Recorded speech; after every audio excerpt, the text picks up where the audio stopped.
imbere y'uko umukuru w'igihugu yatowe ashika hano ngo ashikirize indahiro yiwe nk'uko itekanijwe n'ingingo y'ijana n'indwi y'ibwirizwa shingiro,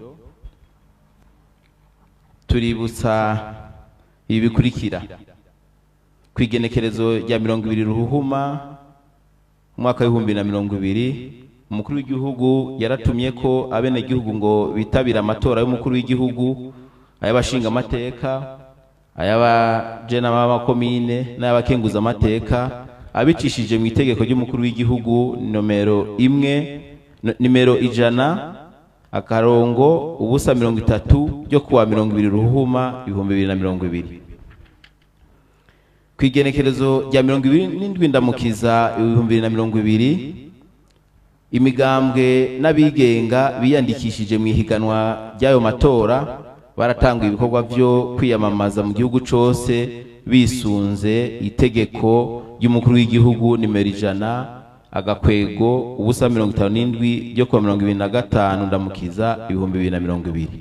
Itariki 20 Rusama 2020 niho ayo matora yaba maze yitabwa n'abarundi bashika kuri miliyoni 4,484,928 kuri miliyoni 5,113,418 bari biyandikishije, nukuvuga ku bice 87 n'uduce 71 kw'ijana. Ko kwibutsa kandi ko iryo higanwa ryitabwe n'abakandida 7, bamwe baserukiye imigambwe, abandi n'izimigambwe, abandi nabo biserukira ku giti cabo.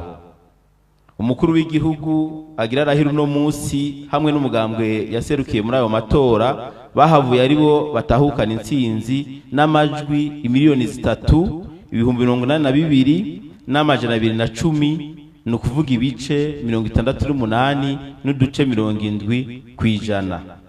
Umugujejwe gutunganya amatora Seni waratangaje kwigenekerezo rya 25 Rusama 2020 ibiharuro mfata kibanza bivyavuye mu matora. Hanyuma iyi sentare nayo kwigenekerezo rya 4 Ruheshi 2020 inyuma yo gusuzuma ko amatora yagenze n'ivyayavuyemo iratangaza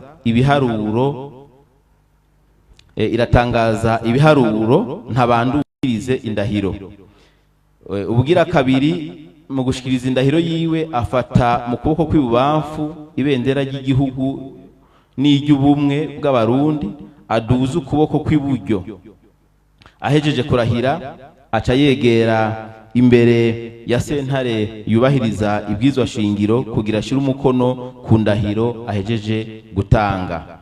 Sentare nayo ica yakira iyo ndahiro, bigakogwa mu gushira imikono y'abayigize munsi y'iyo ndahiro izoba ihejeje gutangwa. Ivyo birangiye umukuru w'igihugu araza gushikirizwa ibimenyetso biranga ubutegetsi bw'igihugu ngaha mu Burundi. Dusabe protocole ko yoshikana umukuru w'igihugu yatoye mu kibanza agiriramwo indahiro yiwe.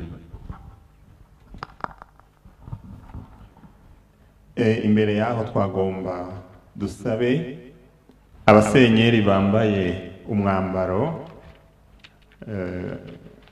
Eglise Catholique na Anglikane hamwe na Shehe Sadiki Kajandi babanze baze bashike hano.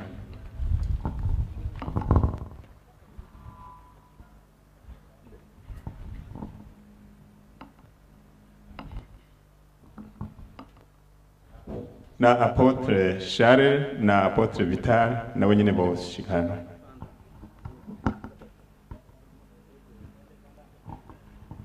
Na Independence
mana nzima, we waduhishutse kuri dawe ukadufasha kwemera kuri umuvyeyi wacu, turarengutse imbere yawe tukuzanye n'icubahiro General Major Ndayishimiye.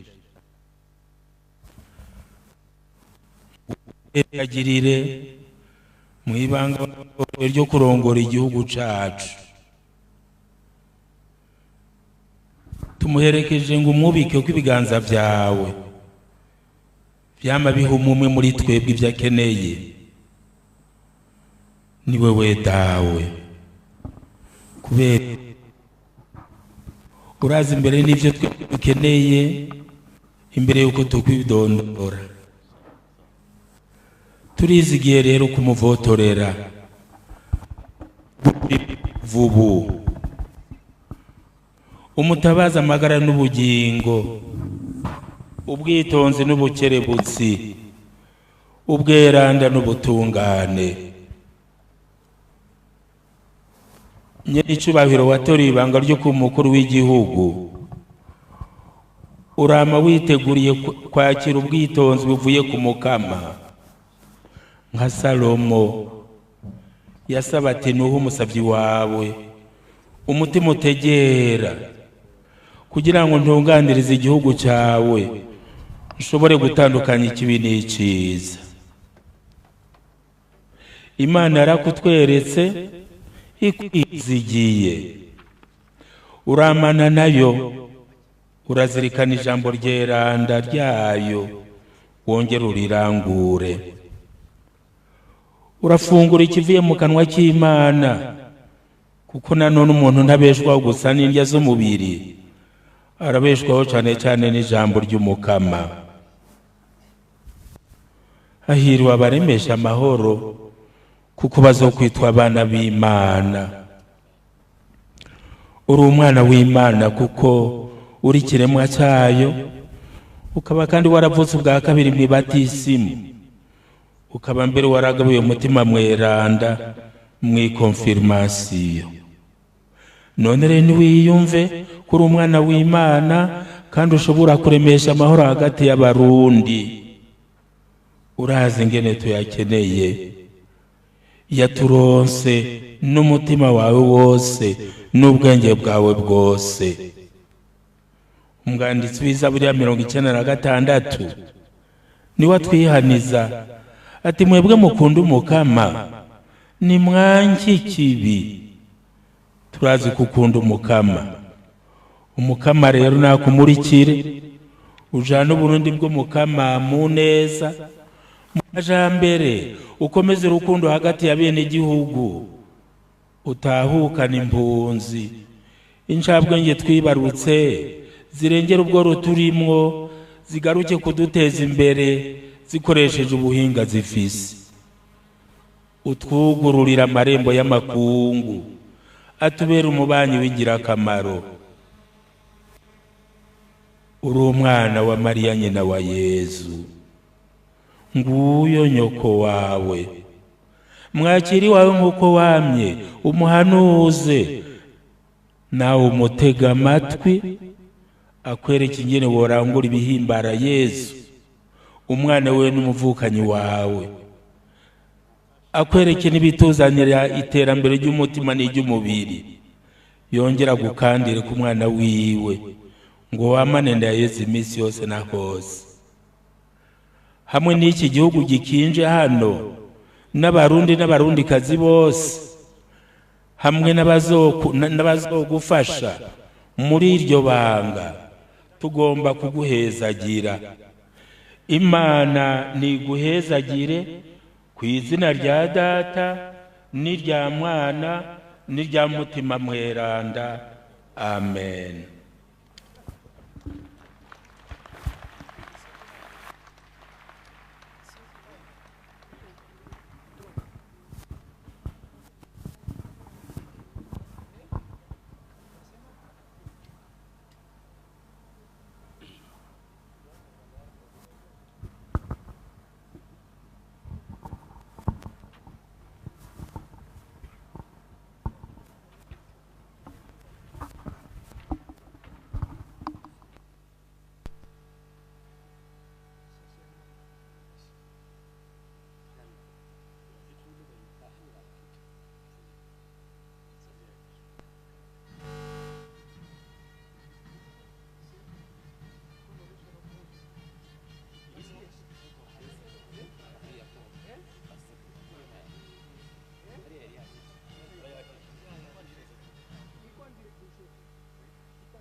imbere y'Imana mushobora byose, imbere y'abarundi bose bo bene igihugu, jewe Ndayishimiye Varisito, umukuru w'igihugu cy'u Burundi, ndarahiye ko ntazotirigana ku masezerano y'ubumwe bw'abarundi, kwibwirizwa shingiro rya Repubulika y'u Burundi n'ayandi mabwirizwa, kandi ndemeye ko nzoharanira ntiziganya ineza y'u Burundi n'abarundi, nkubahiriza ubumwe bw'abarundi, amahoro n'ubutungane kuri bose. Ndemeye kurwanya ivyiyumviro n'ingendo y'ihonyabwoko no gukumirana, guharanira no guteza imbere agateka kazina muntu n'akabenegihugu bose, no kubahiriza imbibe no kwikukira kwa Repubulika y'u Burundi.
Vale, esta dice a la caraza, esta dice.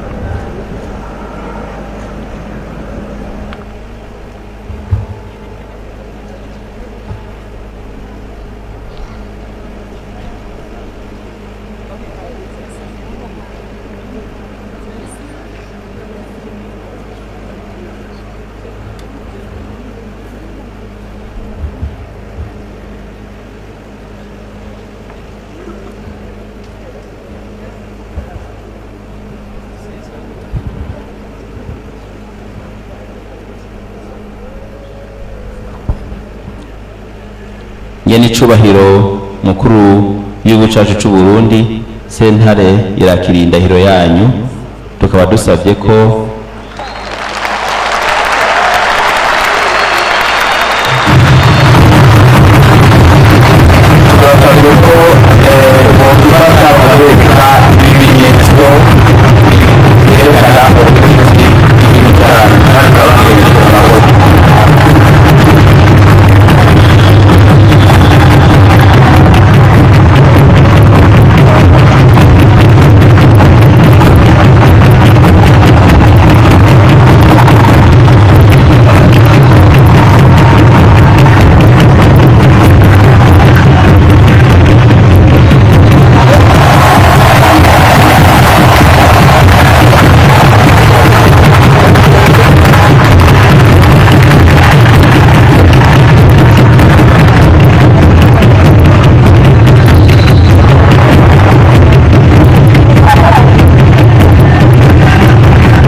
Musique.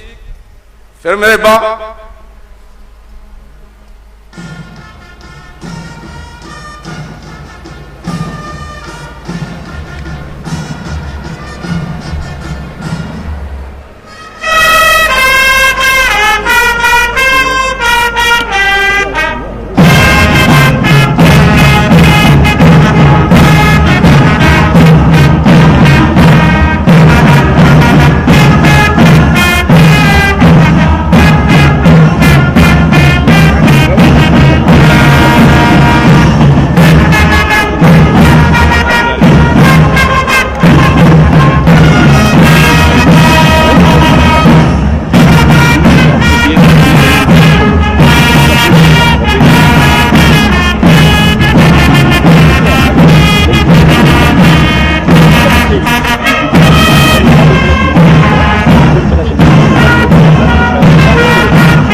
ikidari gikuru c'iteka c'igihugu c'u Burundi reka tumukeze wateguye ashireko.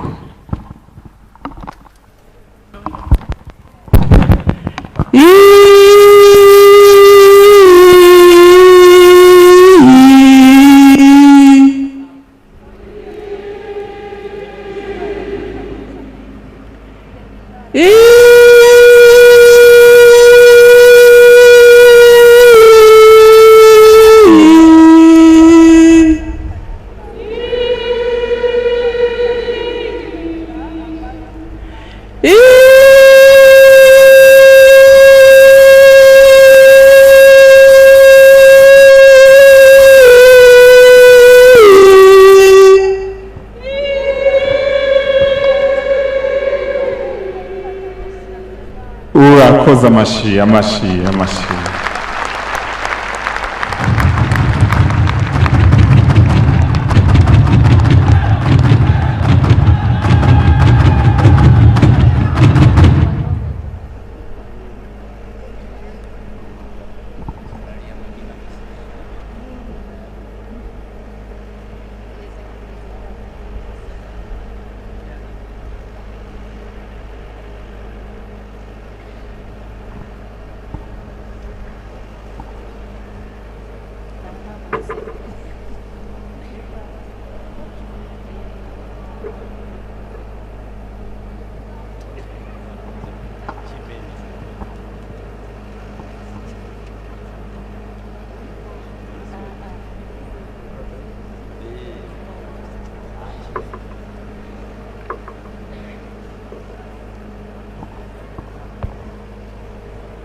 Ikidari gikuru c'iteka c'igihugu c'u Burundi nyene icubahiro umukuru w'igihugu cacu c'u Burundi.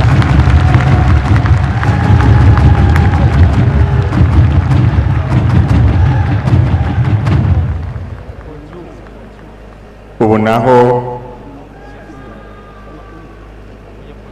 bimwe nababwira ntimugire ubwoba, ntihagire ugira ubwoba.